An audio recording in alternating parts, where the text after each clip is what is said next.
Good morning student, कैसे हैं। चलिए अब हम क्वेश्चन नंबर 7 को सॉल्व करेंगे इसी में। क्वेश्चन नंबर 7 ये तो बहुत ही इजी है, अभी मैं करके बताऊंगा तो आप कहेंगे ओहो बोर्ड इतना इजी क्वेश्चन भी पूछ सकता है। तो चलिए इसे देखते हैं। इसमें कह रहा है कि the number of the turn between the different pair of the output terminal are shore in the step up transformer. देखो स्टेप अप ट्रांसफार्मर है, मतलब जितनी वोल्टेज इधर देंगे उतनी वोल्टेज उधर इंक्रीज हो जाएगी। ठीक है, स्टेप अप वोल्टेज को इंक्रीज कर रहा है। और लेफ्ट हैंड साइड पे उन्होंने दे दिया टर्म 20 है और राइट हैंड साइड पे 20, 40, 60।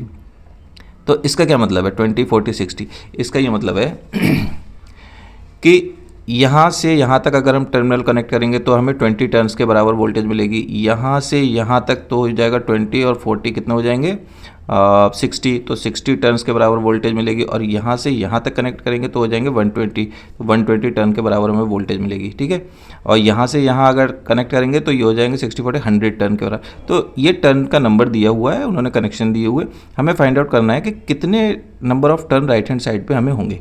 तो इनपुट उन्होंने दिया हुआ है, इनपुट दिया हुआ है 20 वोल्ट, आउटपुट पूछ रहे हैं हमें 120 वोल्ट मिले, है ना।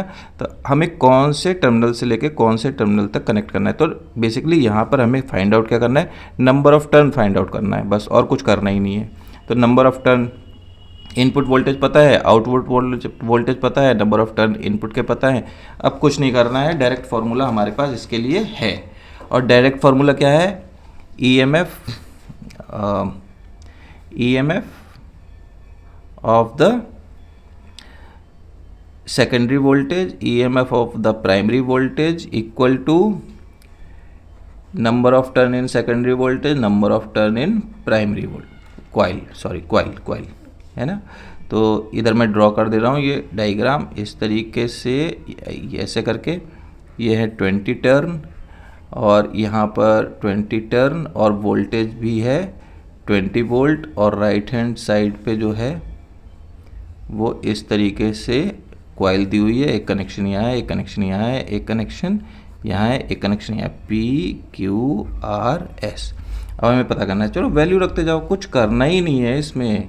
यहाँ पर हमें आउटपुट चाहिए 120 वोल्ट। अब देखना है number of turn of the secondary coil we have to find, है ना। ये कितना है 20, 40 एंड 60, है ना।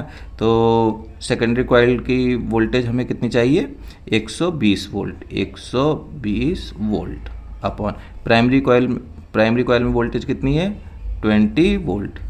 Number of turn of the secondary coil, अरे भाई यही तो हमें फाइंड आउट कर रहा है।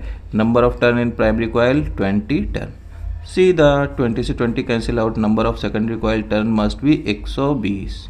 120 टर्न कब हो रहे हैं भाई, यहाँ से यहाँ तक केवल 20 हो रहे हैं, यहाँ से यहाँ तक 20 और 40 60 हो रहे हैं, तो यहाँ से यहाँ तक 60 और 60 हो जाएंगे 120। इसका मतलब P एंड S को हम कनेक्ट करेंगे तो हमें 120 वोल्टेज मिल जाएगा, मतलब नंबर ऑफ टर्न हमें 120 चाहिए।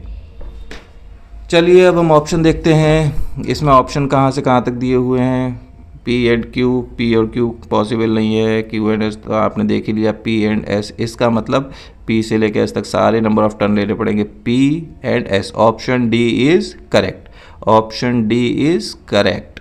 Thank you.